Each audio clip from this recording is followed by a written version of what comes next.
in geography through Marshall University. So I have one class left with that. Kind of just something that interested me about the story map. I was surprised to see the number of people from the South that had moved to California, especially in the South Valley of California. I just thought that was kind of as interesting. I didn't get to go all the way through it, so I don't know if they changed like scale of analysis, like in more in depth or not, but that was interesting. And just kind of the reason why that I wanted to do this is just because it's been kind of a personal goal of mine to add more like computer science, GIS type stuff into my classes and my teaching. That's me. Awesome, Laura. And kick it over to anybody you see on your screen. Okay, well, Jen, you're right below me. Hey everybody, I'm Jen Soderfelt. I teach at Blue Lake Elementary up in Humboldt, the northern part of the state. Currently I teach 4th grade on Fridays. I used to be 6th through 8th grade science, but this year the reason why I'm only teaching 4th grade on Fridays is I'm a TOSA. So I'm the community schools coordinator, so I get to work with the community school grant this year. So a little bit of a different year for me. And something I found interesting about this map and scrolling through is that the amount of people moving to and from the South. And I'm kind of curious, do people move to the South and decide, not for me and leave, or vice versa? I don't know. It's just an interesting, there's more to that story than what the map can tell us. And I guess I will pass it on. You go. I see your beautiful face there. And there's Malia and all these familiar people, but I'll pass it to you. Shoot, and I was gonna try and look at the map. Okay, so hi, my name is Yuko Wenzel. I'm a 6th grade science and math teacher and also avid at Zane Middle School. So I'm up in Humboldt County in Eureka, actively teaching every day, little humans.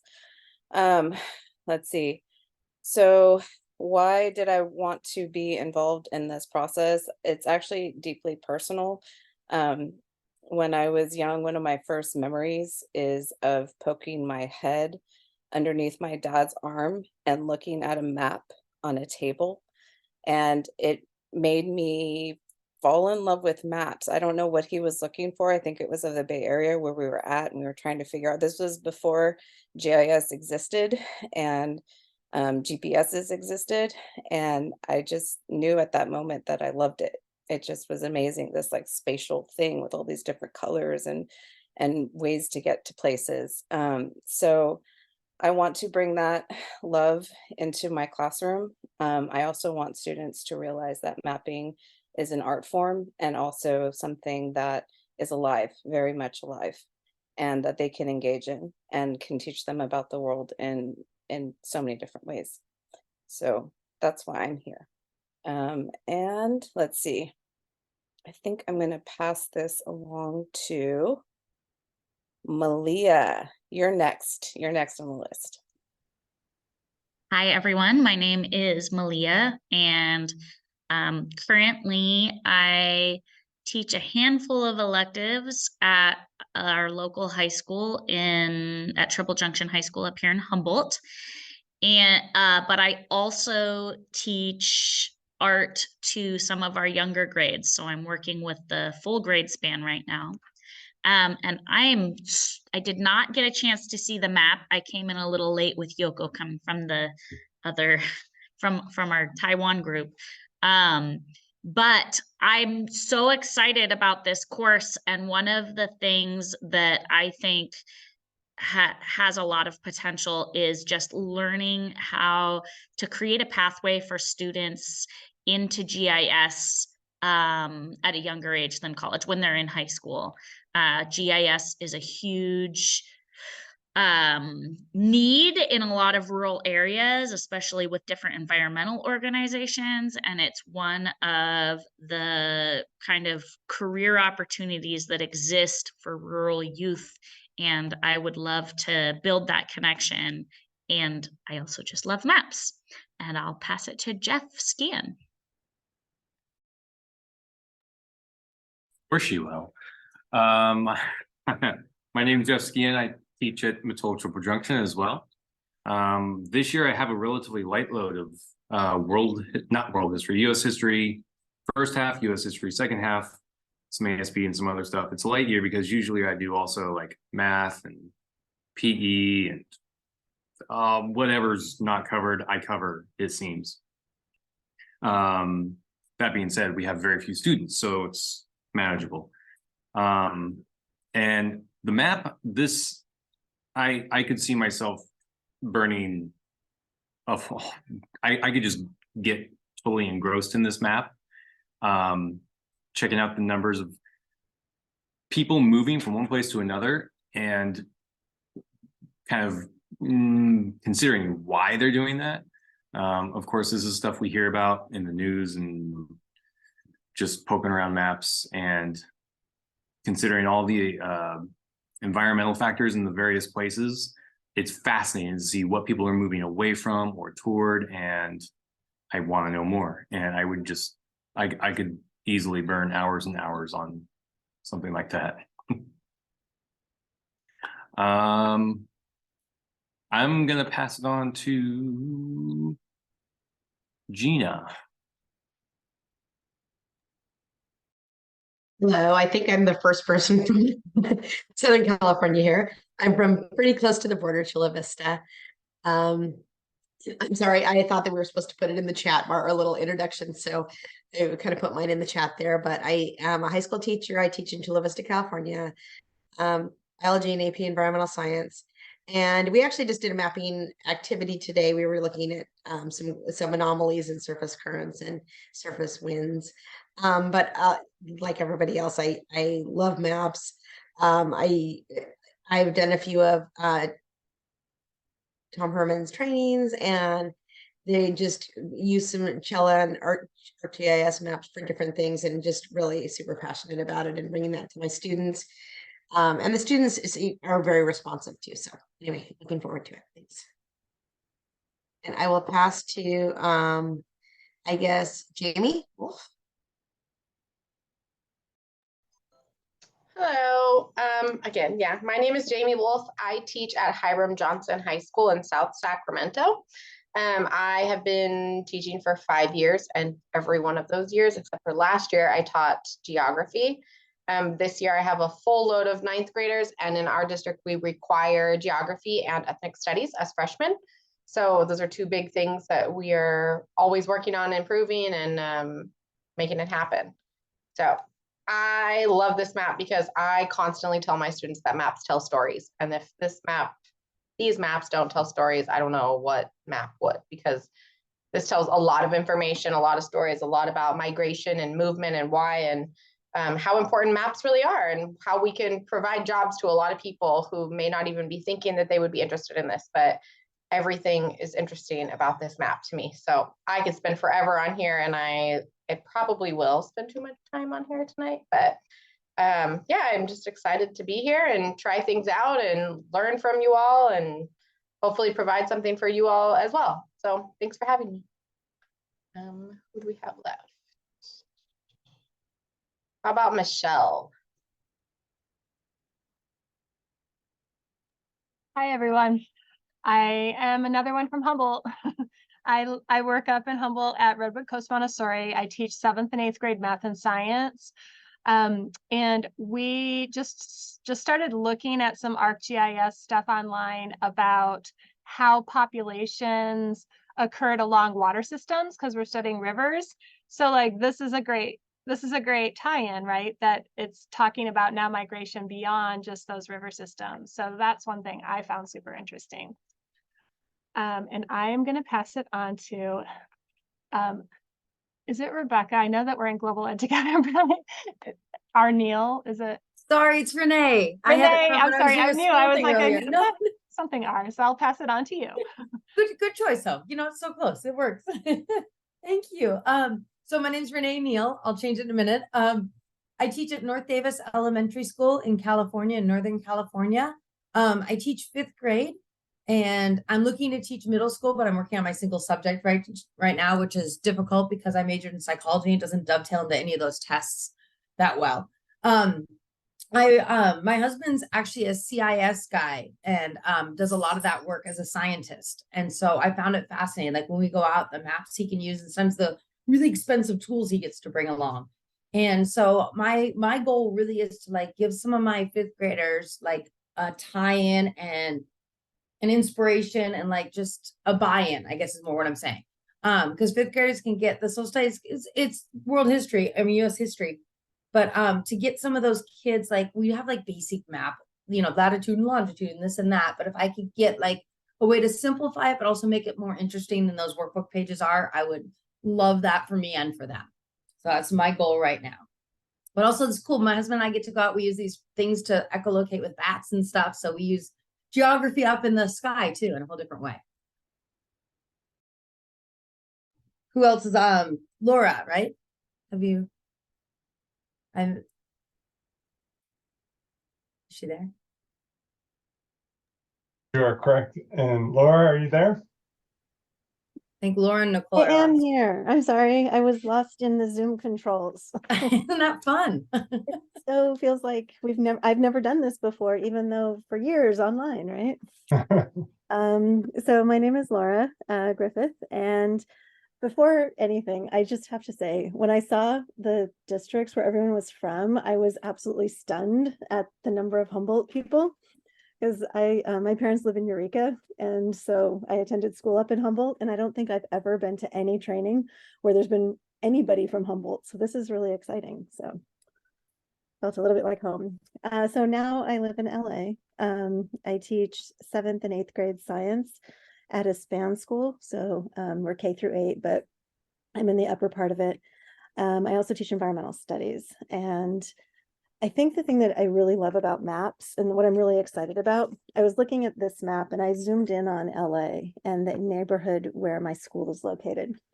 And I thought it was interesting that out of, you have all the different colors and stuff. And my neighborhood, the neighborhood where my school is located is gentrifying right now. And you can see that on the map. Like the people in that community that are moving into that community are moving from the Northeast. Whereas the neighborhoods that are not gentrifying in that area, they're coming from like Mexico or out of the country. And so I love maps and using them with my students because I really like exploring the social justice issues that you can identify. So like the CalEnviroscreen maps and so forth, and having kids look at how environmental issues are really related to poverty and geography and things like that. So I'm excited to be here. And I am going to pass it to Nicole. Well done. Hello. I don't know if that's gonna turn on or not. Sorry, I'm sick from bed today, so but I got on here, so I'm excited about that. I'm Nicole, and I teach in a little town called Lodi, and so Davis, Sacramento, that area. And I teach 6th grade. It's a GATE self-contained class, so they are a bunch of little go-getters. And I've done a lot with GIS, but mostly them building maps that are somewhat surfacey. They tie into our novels or they tie into certain other kinds of things. And so I'd really just love to be able to do some more meaningful data analysis. And so that's why I'm here, is I really want to be able to help 11 and 12-year-olds come up with good questions that they can investigate and that they can really dig into and use maps or create maps. And that's why I'm here. And what was it? Oh, the map. I just loved all the possibilities with this map. I just kind of started digging around. I didn't come up with one aha moment, but I could see using this in my classroom just as a warm-up activity as well, even with my 6th graders, of looking at where they lived and who lives there and where they come from. So yeah, I think I'm the last person, right? Okay, I'm gonna turn off so you don't have to look at me. Well, thanks for joining, Nicole. I hope you feel better soon. That we endeavor to make this a place where people feel better. So I think you did the right thing by joining, and as always, cameras off is acceptable. So don't worry about that. Okay, so if you're like me, you're like, I mean, I literally had to write people's names down just to have any hope of remembering who had gone, and I wanted to be able to help if we got to the end and people didn't know. Oh, look, Dara. Dara, jump in. Did you see the prompt? I did not. I was coming Okay. from another Zoom session. Um, We do know about where you are. So Okay. you're just introducing yourself, where you teach, what you teach, and what you're interested in about this project. We won't ask you to talk about the map you didn't have time to look at. Well, I just was thinking about the map. Well, my name's Dara Soto, and I'm a 5th grade teacher at Freshwater Elementary School. But I used a what's going on in our in this graph today from the New York Times, and it was a total map. And it told us, it kind of was telling us about aging populations, and my students just loved it. And so I'm really excited about this group so that my students can make meaning from data, and then also just personalize some of the education that would come across is pretty impersonal. And for me, I think human connection and like those types of interactions for my students are, for me, interesting, and that's what I want to facilitate. That's it. Awesome. Well, thank you for scooting over from another Zoom. Nobody likes anything better than a evening Zoom after another evening Zoom. But all important stuff. So what I was just revealing was that in order to help us connect as a group and remember who people are, and in case we don't know where Lodi is or something like that, I went ahead and started using GIS, took all of your information from your application, not all of your information, but who you are, where you teach, what subjects you teach, grade levels, and put that into our ArcGIS, an ArcGIS map, and just put 2 layers behind it. So let me, I always get confused when I have 2 screens and I don't know which one I'm on. I'm going to stop sharing for a second, and I'm going to switch over to this map. And this, obviously, you guys might already be there. You've probably beaten me. That's excellent work. So on this map, we can do things like turn on Virus Screen 4.0 results. This is just the end score by census tract, and we can zoom in to where our particular person teaches. This is going to be somebody who's not here. And now I feel like I'm telling on somebody, but that wasn't my intention. And you can find out where they teach, what grade levels. Remind yourself if you've had a chat here about which subjects they teach, which might overlap. So I also put some census data so we could understand more about our the makeup of the communities that you live in, but also the other teachers who are participating in this group. And these are just examples. There's another map you can explore for too long, I suppose. But it's probably not as in-depth as the census who's moving map. But those are 2 examples of things that I've been doing with that kind of overlap of computer science and geography. And you guys mentioned some of it in your initial comments, which is that excitement of looking at a map, its ability to transport you to another place. It's also its ability to kind of act as a superpower to make things visible that aren't really visible when you're standing on the landscape. You can't see into people's homes to see, where they were born or what their education level is. You can't see what the air quality is in a place. And with maps, we can see all of this stuff. And so, well, computer science, and I think a lot of people think of computers as antithetical to engagement with the real world. Think about the way people my age and older complain and grumble about young people and their devices and their dependence on technology. And so we kind of think it's the opposite of engaging with the world. But in an educational context where we provide a lot of instruction in kind of sterilized boxes of behavioral containment, just summarizing my understanding of school, the types of geospatial technology that we can use through the internet now quite readily can take us right outside the school boundaries, right to the neighborhood where we teach, and it can take you to the exact opposite side of the world, and you can access some information and interact with that space in ways that make you smarter, make you better prepared to go out and engage with that world in real life, right? So okay, so this was just a warm-up, just getting us thinking about what computer science and geography do when they intersect.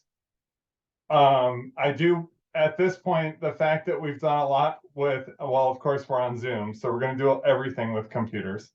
But I want to make it clear that when I'm thinking about the intersection of computer science and geography, and we'll talk about this more as we go on, it doesn't all mean using computers. It's certainly not all programming and coding, but it can be thinking systematically about breaking down the world.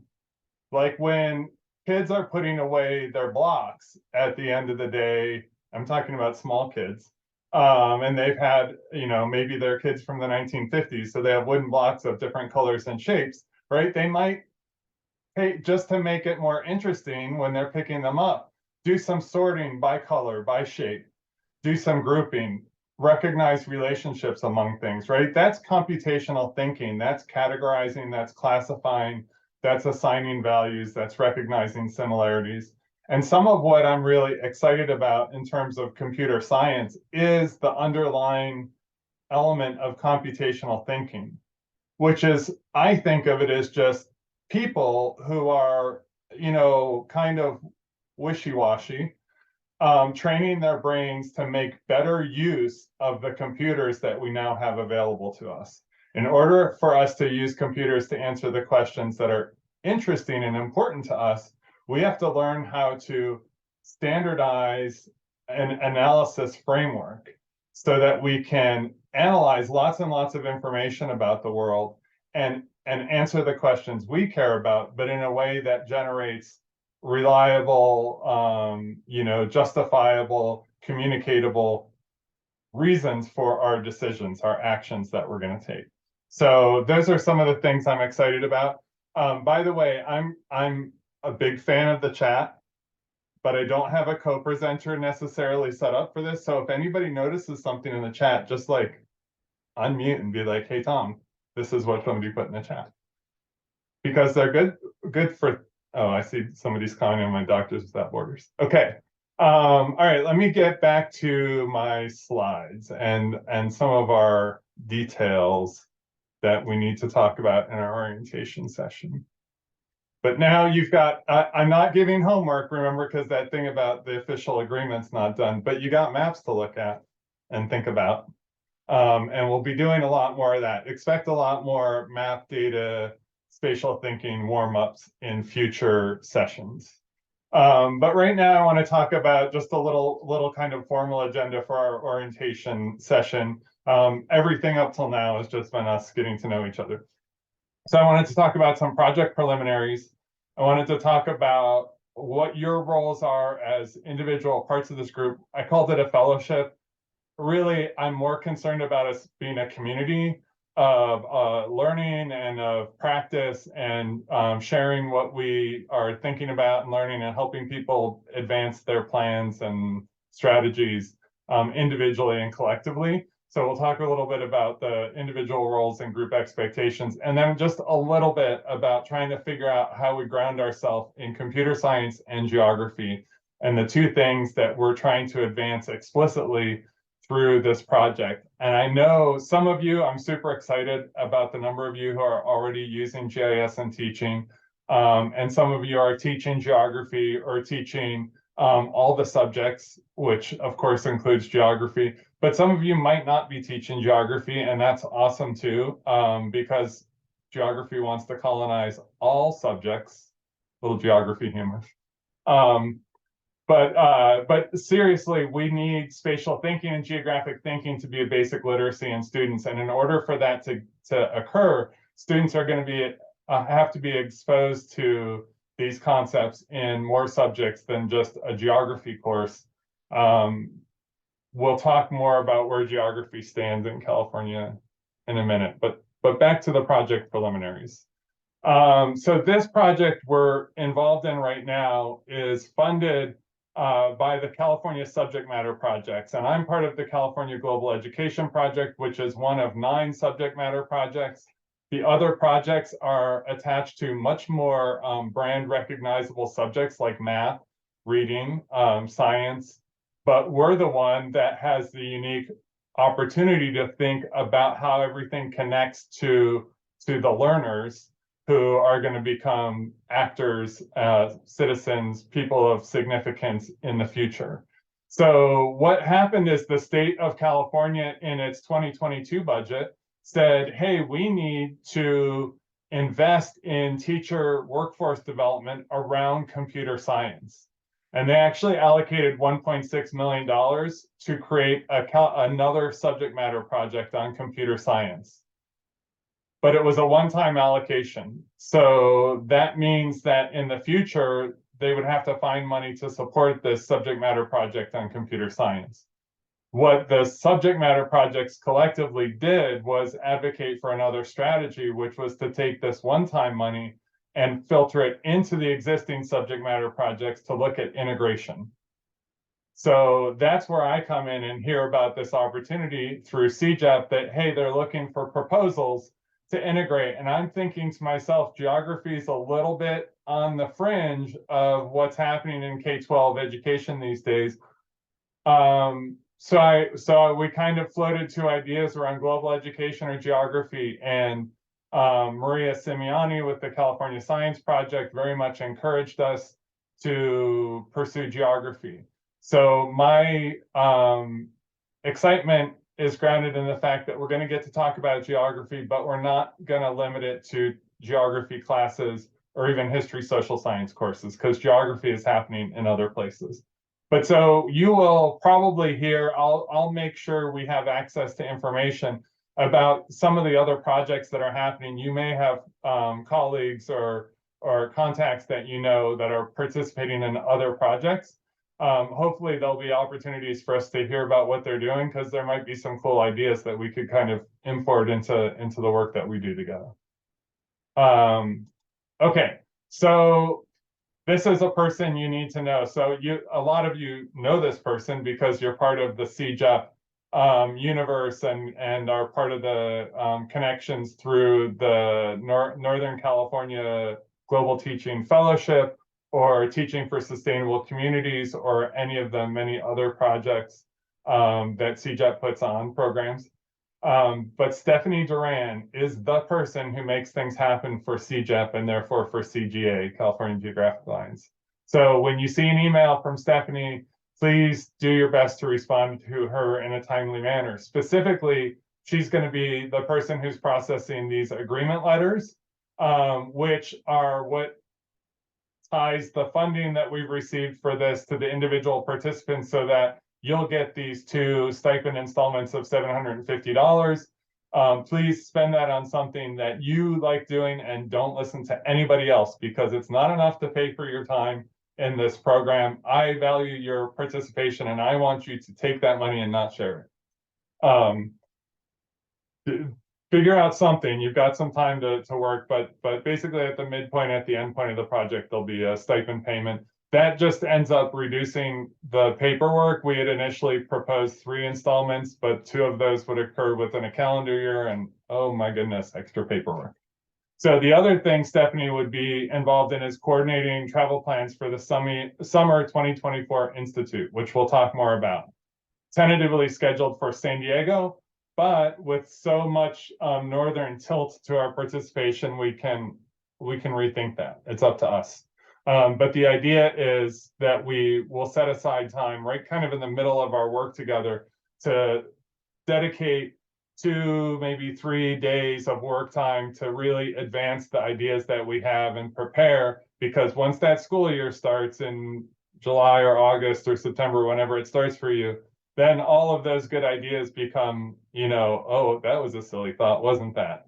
Nobody has time for those. So we want to make sure to take a lot of our ideas that we talked about this year and push them forward during that summer work period so that we hit the ground ready to do some piloting and testing out with some new ways of teaching and learning. Okay, any questions? I'll pause for a moment. I don't often pause.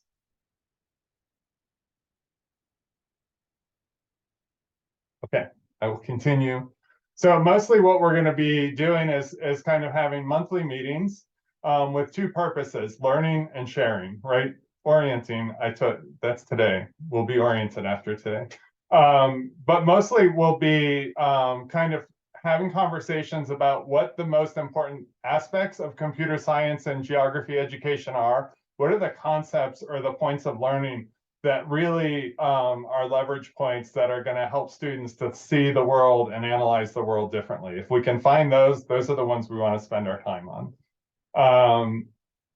And we can definitely learn from other people who've been in this work before, and I can share some of that with you. So, and then the other thing we need to meet for is to be able to talk to each other and share what's happening, what you've tried, what you're planning to implement, what your experience was when you tried something out with your students, what questions you have for other teachers that might help you advance your work, right? So monthly meetings, I believe I put the calendar invite for all this school year meetings, and then we can revisit the timing when it comes for 2024-25 school year. You notice I don't start us up again until October, just to let people get the year started and let things settle down. Okay. The Summer Institute, we went ahead and picked days just because if you don't pick days, then there's no hope of finding a day when people are available. So if this turns out to be a time that doesn't work for you, I apologize, but the hope was by picking it as far out as possible, we would maximize the chance that people could hold and make that time available. So as I mentioned, we'll be advancing the ideas that we've come up with during this school year, and we'll be planning for our next school year and for the kind of final push of this project together. University of San Diego has great facilities, and we could arrange for people to stay on campus. And if that sounds great to everybody, we don't need to change plans at all. But also, in the next month or two, we'll put that on the agenda to have a discussion and just to see what percentage of people would be interested in an alternate plan, and what the qualities of that location might be that would make it attractive as an alternative. So, you know, college campus isn't the end of the selection process. So I mentioned some of this already, but you know, the reason that I went through the process of applying for this funding, and the reason that I'm really appreciative that you're all joining on the journey, is because I see this project as advancing our mission and the kind of joint mission of the Geographic Alliance and Global Education Project. And I think we can share ideas and resources with our group, with teachers beyond our group. We can do what we do in global education and what I believe in, which is taking education and focusing on doing something.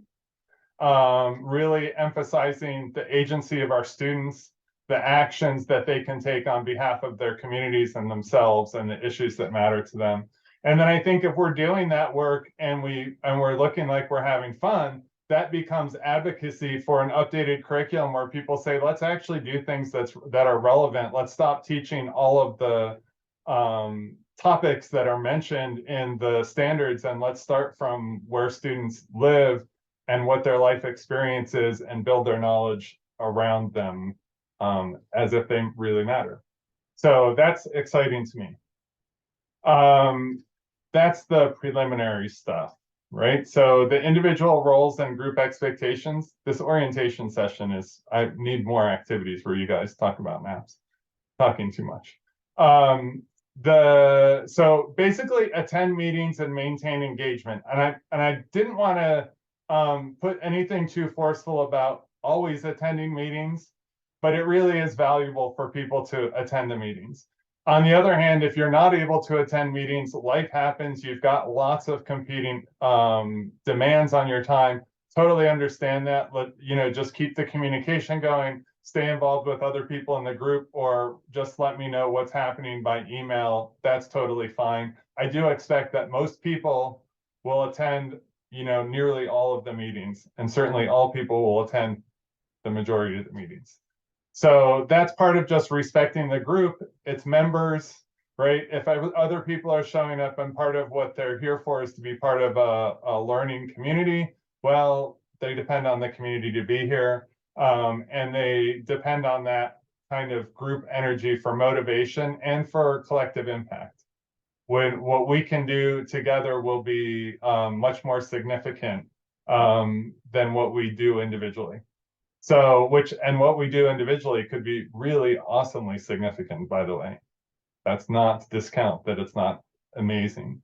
So if you invest time and energy in learning and practicing with your students, you'll see dividends, return on investment in your classroom with your students.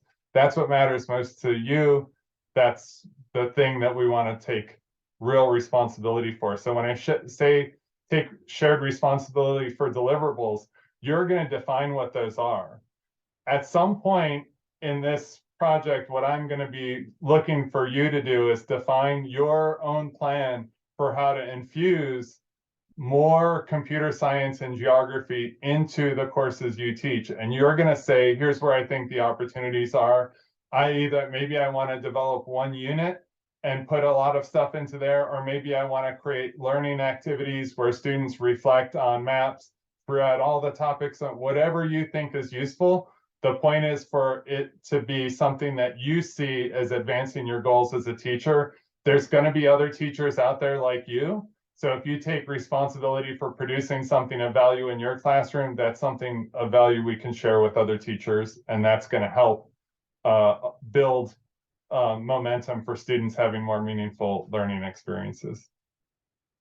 Okay, again, I pause for questions, this time with a slide that says questions. Checking the chat. Oh, okay. So some people's actual school year might start before that summer institute ends. That's mind-blowing. We will work with it. We will work with it. Okay, so that's a long enough pause. I really don't do pauses that well. Okay, so let's just talk about one last topic for tonight, which is just thinking about what does this mean, integrating computer science and geography? Like, what's our guidance in this? Where do we think we should be leaning on? And part of this is not, I'm a big fan of you all pursuing the topics that are of high interest and high value to your students. And that may or may not coincide with things that are clearly called out in the standards and frameworks for the subjects you teach. I am okay, I'm not the content police at all. But in terms of the shareability and the transportability of what we create, the more that we can kind of riff off of the standards and the kind of stated outcomes, intended outcomes for different grade levels, the more we can advocate for other teachers to adopt and use the approaches and the materials that we create.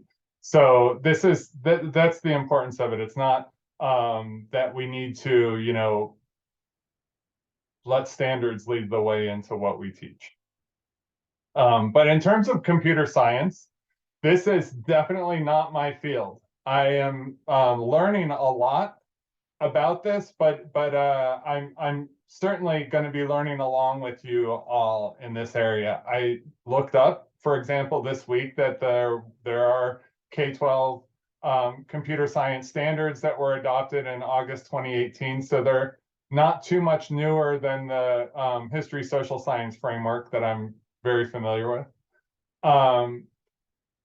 There are some interesting bits of information on the CDE website, including they're in the process of a statewide implementation plan, which I'm not quite sure what that means. But that might mean what comes after these one-time funds, right? That could be something. But there's also some information that was used to generate the standards. There's a focus group report, which is computer science teachers, and that could be interesting stuff for us to see what kinds of things computer science teachers are working on and thinking are those important concepts. Thinking outside the state as a geography educator, I know that you can't rely on the in-state documents to represent the discipline completely.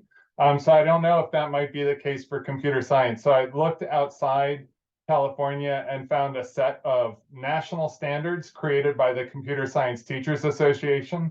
So that could be another place for us to look for those key concepts or frameworks that help students advance their thinking in preparation for computer science instruction or in support of computer science learning goals. And then, of course, like a lot of other fields, you have to pay attention to the fact that computer science courses are often AP courses.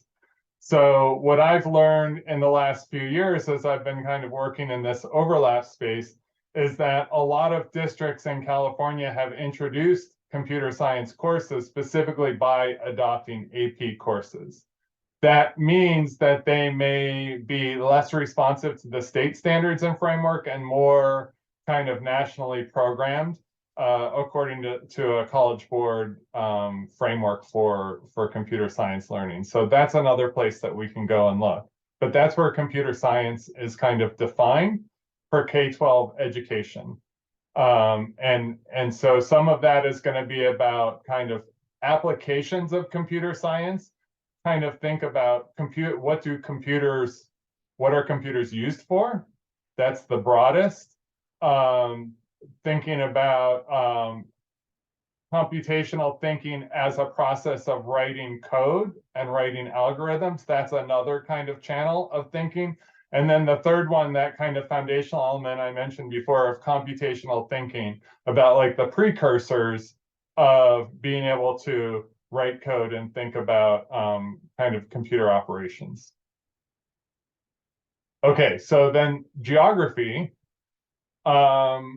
also has standards for every grade level in California. Not 12th grade, but there's government stuff in 12th grade, which could be construed as having a geographic element.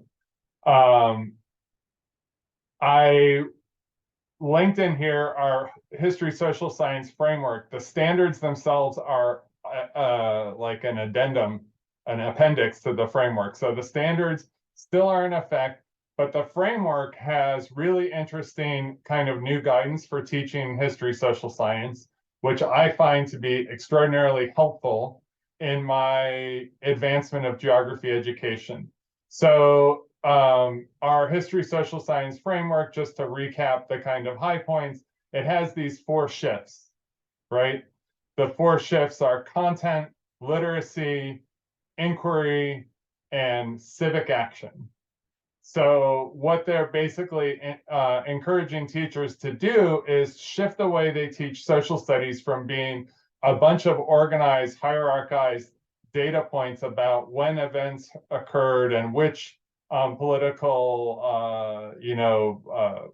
empires reigned over which territories, to a much more question-driven way. And instead of assembling knowledge as a bunch of disjointed facts, you assemble knowledge in relation to those driving questions.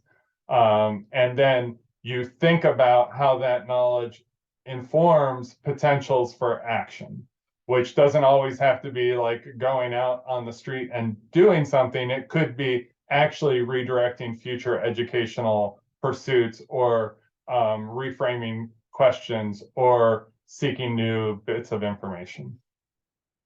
So the history social science framework is great, but the history social science standards that it's telling you to implement are non-helpful, because they just have this repeat, and many of you will have heard me say this, they repeatedly say that students should be able to explain how geography influenced history using maps, charts, and graphs.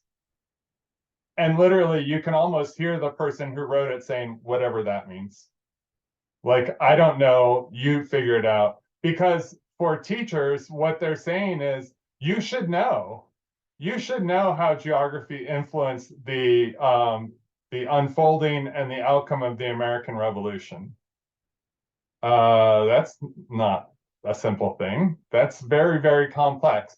And so we have these standards that over and over and over again tell teachers they should be teaching something about how geography helps you understand historic events, right? Because we've taken geography and we've made it part of the backing band for history as a social science, which is conceptually is okay because all of these things are interconnected in the social world. But the thing that we need to do is to make sure that geography is activated, the disciplinary lens is used to explain how and why things happened. So the way our standards are framed tell you that there's something there, but they give you no hints to go by. There's really no reflection of disciplinary thinking, geographic disciplinary thinking in our standards. So where I would point people is the Geography for Life standards, which are much like those computer science teacher association computer science standards. They're a national recommended set of standards. Now, you see it says no link on the slide. I just discovered today that the link, there was a website that National Geographic maintained that had these links searchable online. And I had begged and implored them for several years running to keep that online. And I found out today it's not online. So that's why that says no link, sad face. And that's a problem. I'm going to get a PDF version of the document and make it available to us for reference, but it's not searchable and navigable the way it is when it's a website. So what's really cool about the Geography for Life standards is it's like a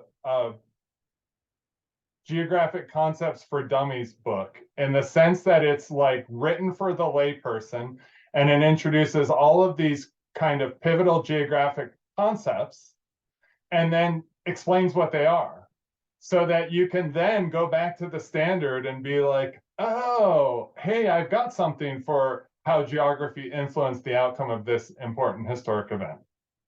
Because you know something about diffusion as a process. Was this something that was contagious, like the idea of liberty? Oh, yes, that's how the idea of liberty got diffused. You know, there's an ability to apply that. So the Geography for Life standards has 18 different kind of key concepts, and then it's benchmarked for 4th, 8th, and 12th grade. So like this is what it looks like for students to develop an understanding of that concept or that system or relationship. So I will get that for us in the future to use. Yeah, that's how you can order it at NCGE. Yours truly is treasurer of NCGE, so I now know at the next board meeting, and I've been telling them they need to get it online because they own the content, and Nat Geo just put it online. So Nat Geo does their own brand marketing, and they're not on board. So we're gonna fix that. But thank you, Malia, because yeah, you can actually order probably for pretty cheap your own copy.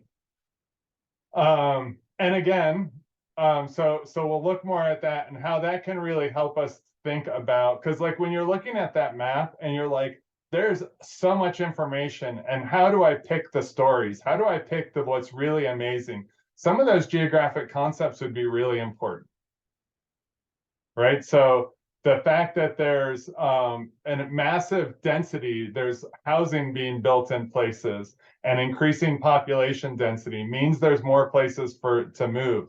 So those places are going to be drawing people in because of the availability of housing created by the development that's occurring. So that concept, it's not just a bunch of individual people deciding move or not move, where to. There's an underlying landscape that's pushing people away from some places because of high home prices, because of unavailability of jobs, because of unlivable political conditions. And then there's other factors that are pulling people in, that are drawing them into other places because of new jobs that are being created, because of affordable housing, because of a perceived lack of social or environmental conflict, things like that. Okay, and then I also mentioned that there's AP computer science. AP is also a big force in what's happening in geography. This is, again, kind of a wrinkle. It's problematic because AP doesn't intend to provide education to all students. Me, I'm not that motivated by that mission. I would like all students to be exposed to geography. I'd like all students to be exposed to computer science. And so the channeling of a lot of resources into the AP Human Geography course nationally limits what we can do for geography education other places. So in California, only 10% of high school graduates will have taken a standalone geography course. So standalone geography required of ninth graders and at Hiram Johnson, yes. Keep going, hold out as long as you can. The fact that you've made it work with ethnic studies requirement is very heartening to me. And so even of that 10%, only 1% takes AP Human Geography. All of the national organizations that are interested in geography education, NCGE, American Geographical Society, Association of American Geographers, they're all looking to AP Human Geography to get their point of connection to K-12 geographic instruction. If I have any influence in those organizations, which I'm dues paying members of all of them and go to all of their conferences, I will stop them from doing that because that's thrown in the towel. That's like a baseball team being like, I just want to have a good second inning. If we just have a good second inning, fans can get, that'll be good, right? We just second innings, great. Don't care how the game turns out. That's not cool. We want more than that. But AP Human Geography is a structure that a lot of geography is being taught within. Okay, so some of you guys also mentioned this, and these are more websites for people to explore on their own, but I kind of wanted to catch you up on my trajectory. Since I got involved in the California Geographic Alliance and influencing the way geography is taught in the state, or trying, mostly trying. So early on, a lot of people, so in college level geography, there's a huge trend towards GIS education to the extent that in many cases is competing with traditional geography majors and instruction. And so there's been a big push for 15 years to bring GIS down into K-12 instruction, get students working with, interacting with maps earlier. Some of you guys have already crossed that threshold and are doing the work on your own to make that possible for your students, but it's never taken great, it's never caught on like wildfire. So I've been doing workshops teaching with GIS for many years. One of the things that's challenging in the past is the resources for providing the free mapping software to students. Esri, the company behind it all, very much believes in the philosophy of everybody should make maps. Well, using the software to make maps requires some learning curve. And many teachers have found that approach to an introduction to GIS to be require too much training, too much front-end complication to get to the payoff. So I banged my head against the wall for 3 or 4 years doing those kinds of GIS workshops and following up with teachers who just never got over the hump of implementing those ideas in the classroom. Very few do. I organized an annual GIS story mapping competition for students, grades 4 through 12. We get very, very few submissions. I will be telling you more about that in the future. Wink, wink. Nudge, nudge, please submit. You have your students submit projects, but more info about that. But it's been really difficult, right? And so one of my aha moments was that, I think it was Yuko that shared the personal motivation of looking over or under her dad's arm at the map, right? Her dad wasn't making a map. Her dad was using a map, reading a map, getting information off a map. Just because people can make maps with GIS software doesn't mean they have to make maps. we can use GIS software to put lots and lots more maps in front of people to make maps accessible and responsive. So I've shifted my thinking much more to students as consumers of maps and geographic information, and possibly producers of maps and geographic information, but absolutely do not want the more complicated task of making maps to be a hurdle that keeps people from using and analyzing maps, a lot of maps, all the time for every task, right? Because that's kind of what the level of information people should have to make decisions. So now, even as we speak, I am part of something called the Encoding Geography Researcher Practitioner Partnership. Very long name. It is funded, get ready for more names. It's funded by the National Science Foundation's Computer Science for All funding source. So notice the parallel, exactly like the project we're in now. The funding comes from computer science education, the need for computer science education. But the pathway is integration with other subjects. So working with the American Association of Geographers and some universities and Gina Woodard's school district and the geography teachers at Sweetwater Union High School District here in the San Diego County, we have been doing pretty much the work I've described to you that we're going to be doing together. The difference is we were focused very specifically on the 9th grade geography course at Sweetwater and their computer science courses. So introducing geographic thinking and spatial data into the computer science courses on computational thinking and computer science applications into the geography courses. That stuff I can share with you, and to the extent that you're working with 9th grade or that high school level, that might be useful material.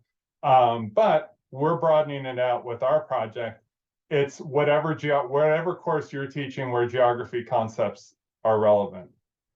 So it's not just, we're not just thinking about 9th grade geography students, although we certainly love thinking about 9th grade geography students, or middle and high school computer science teachers. So now we want to think about 4th and 5th and even 3rd grade students.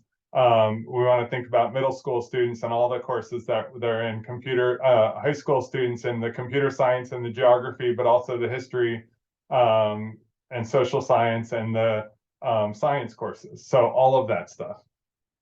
So that RPP is valuable to us because it's helped me to learn some things and I can bring some resources in. I'll tell you something that I learned from my meeting earlier today with that group. We're already more valuable to them than they are to us because academics and the National Science Foundation are a little slow to understand the way in which education at the K-12 level is organized distinctly by state by state by state. And so they're trying to kind of take a national sensibility and national organizations and do something in California. But what we need is a specific set of solutions and applications for California. And we are already building in that direction in a way that can scale up. That's the goal of the researcher practitioner partnership, is to impact teaching and learning more widely. But the more we've specifically engineered for those courses in one specific district, the less interchangeable those lessons might become. We'll still see, we're still in the piloting process. But that's one of the reasons I'm motivated to be much broader with our goals here. Okay, so that's the second bullet point. There's just some information and some links about that project. You can learn more. California's Hub for Environmental Learning and Action was my pandemic project. Sitting here in the office where I remain now, 3.5 years later, I thought, what could I do now, right? Like the summer workshop, how could I take all this time and invest so that when the world starts up again and I'm busy, I can have something that I wouldn't have had with all this time stuck at home. And so I applied for some funding and created a website because I was kind of irritated by what was happening around environmental literacy and climate education in California. which that it was a bunch of lip service on the most generic, superficial level, and that there was this pronouncement that all California students would graduate high school being environmentally literate. And at the same time, geography classes were at risk of disappearing. And I said, I'm sorry, by environmentally literate, I think you meant geographically literate. And they were like, no, it's this different thing. It's a booming economy while leveraging our resources. It's a campaign for environmental literacy. It's not actual environmental literacy. I'm interested in people becoming more knowledgeable about the world outside their door so that they can play a role in changing what's happening. So, for example, if you're an environmentally literate person, I might ask you something like the rain that falls on your home, what waterway does it find its way into? And what's the status of that waterway in terms of the habitat value and the water quality? And if you're telling me that you're an environmentally motivated person and you're choosing your next car because of your environmental values, and you don't know the answers to those questions, I think you're misguided or underinformed. You're not misguided. Maybe you're guided all in the right way, but you're lacking the fundamental information that allows you to get low-hanging fruit to align your behavior, your actions with your desired environmental outcomes. So this is the website I created, and it's kind of designed, it's a new approach at leveraging GIS in the educational space. So it's got a lot of information to help people focus their concerns and interests about the environment into inquiries, into questions that they can research. And then it uses an interactive environmental atlas to serve up data and information about what's happening in California so that students can explore things on their own. There's lots that's wonky about it because it's a $25,000 grant and one guy working alone in his office with limited GIS skills. But the goal, and I think I've kind of proved the concept, is to show that this ability to go onto a website and see the world outside, to essentially climb into a drone and hover above your neighborhood and see what's going on there and dial up different types of data points about what's going on below you is very powerful, and people are interested in it. And so in connection with that website, I did environmental justice for California communities, professional learning series. I linked the videos from the 3 webinars are on the Cello website. So that's what the link goes to. But the idea was just to help teachers navigate into this resource, figure out what it is and what it can do. My number one customer is here. Gina has done a great deal of service to the cause by working with the resources that are there, giving feedback and going back and and seeing whether things work better with some fixes. And so hopefully that's something that you guys will find of use and can kind of help guide the further development of the Cello website and what students can do with it. Okay, that's a huge amount of me talking at you. Did Michael Obach get on? Is that? I saw Malia's message. Michael, I see you. I think it looks like that's maybe someone else. Oh. I don't know. He was having a hard time because his computer broke today, and so he was using a Chromebook and it wasn't working. But maybe that's him. Knowing Michael to know whether that looks like Michael, I don't know. There's a link to slides if you can see the chat. We are just kind of at the end of a lot of information, but you can go through the slides and catch up on a lot of it and let me know if you have questions. I don't think I have anything else to throw at you right now. I'm not giving out homework assignments or reading because of the whole agreement letter thing, but I will start setting up a page on the CGA website with some background readings that people can investigate and kind of fill in their knowledge about computational thinking and specific ideas about applying to education. But I'm going to go one more time back to this is a time for people to ask questions. If you have any confusion about what I've explained, or you have more detailed need for more detailed information about any element of what I went over, I'm happy to use the last few minutes here together to be responsive to questions. Can I ask a quick question? Absolutely. So, I'm just curious, what type of projects do you envision us like creating and kind of developing on our own versus ones that we're kind of in a group interacting with? So, what I'm expecting us to do as a group is for me to kind of guide us in exploring some ideas, looking at some resources. The projects I'm hoping you guys will create will be either revised lessons or new lessons that you can integrate into the courses you teach. So I'm not looking for people to reinvent things if that's not what you're working on. The idea is to find some practical kind of insertion points for computer science and geographic thinking, where you can make that more explicit in pursuit of a learning goal or in relation to a topic that you already teach, or if it's appropriate for your course to develop a unit or a lesson specifically about this interplay of geocomputation. I'll use that term because that's what we use in encoding geography, is we call it geocomputation. I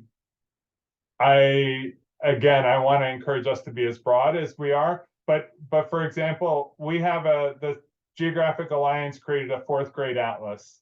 It's exactly aligned with 4th grade history, social science standards. So it's got maps that show the Spanish mission system, the routes of early explorers, the locations of Spanish and Mexican land grants, physical geographic features. So one project could be to actually do some computational thinking or classification exercises with those maps. That might be appropriate for elementary level.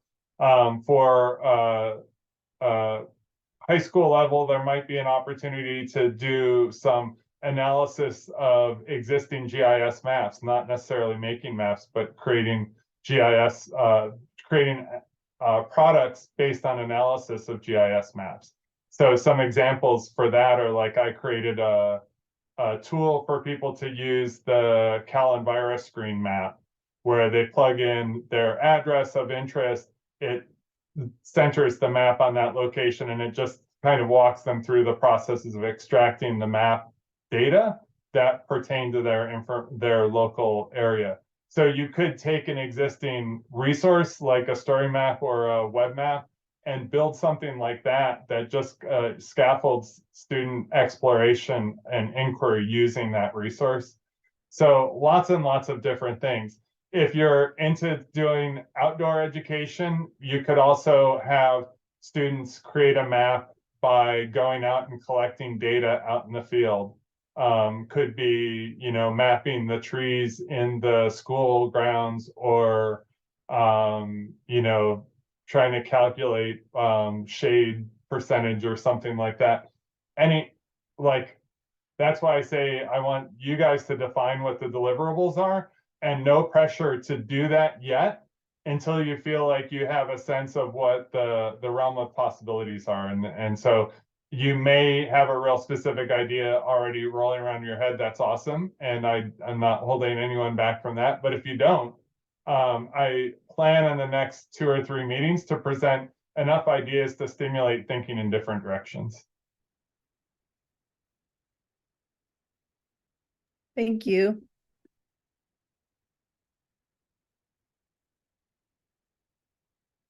Okay, I'm not sure who asked that question. Who asked that question? That was me, Tom. That was me, Dara. Okay, okay. I am struggling to get people's pictures on the screen, and then I was like, I can't find the person speaking. Thank you, Dara. Okay, any other questions? This is definitely not a big giant project, and you know, even something like a guided exploration of that story map I shared with you. That's why I shared it. So you could just start thinking of like, what would I want students to be able to understand out of that map? In the future, I'm going to take you through some maps like that, and just kind of walk you through how I think about it and how I analyze it. And that may or may not make you think about, you know, what an investigation of that data would look like. It might be different than the ideas you would have starting out.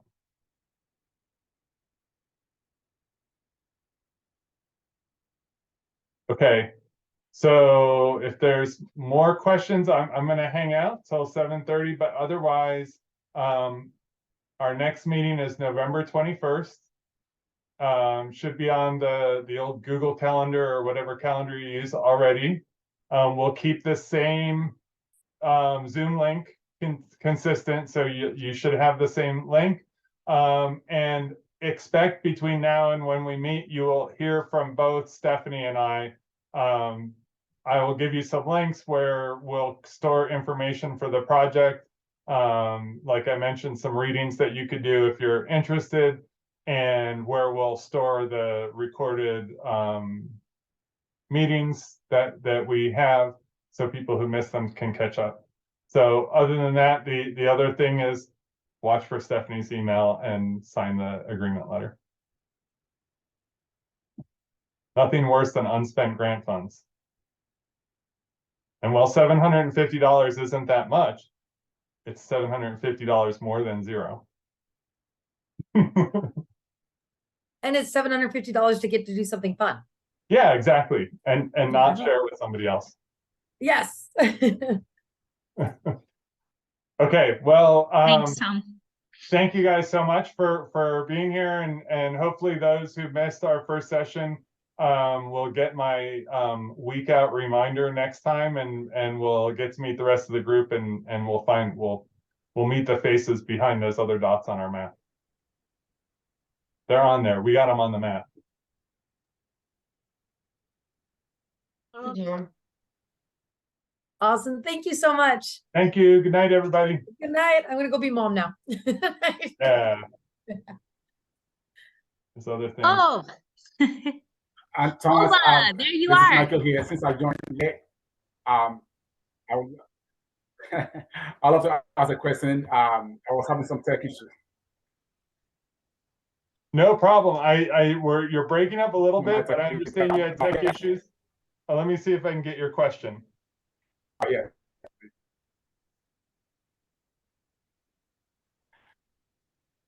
I had some tech issues. My computer wasn't working, and I had a new computer, and trying to figure out. I had to download Zoom and blah blah blah. So that's why it's taking me so long to log on. And yes, the reception is coming in and out. From what I heard from you is that you're gonna post the video or the recording of the Zoom meeting that we just had. So anything that I miss can go there and watch it and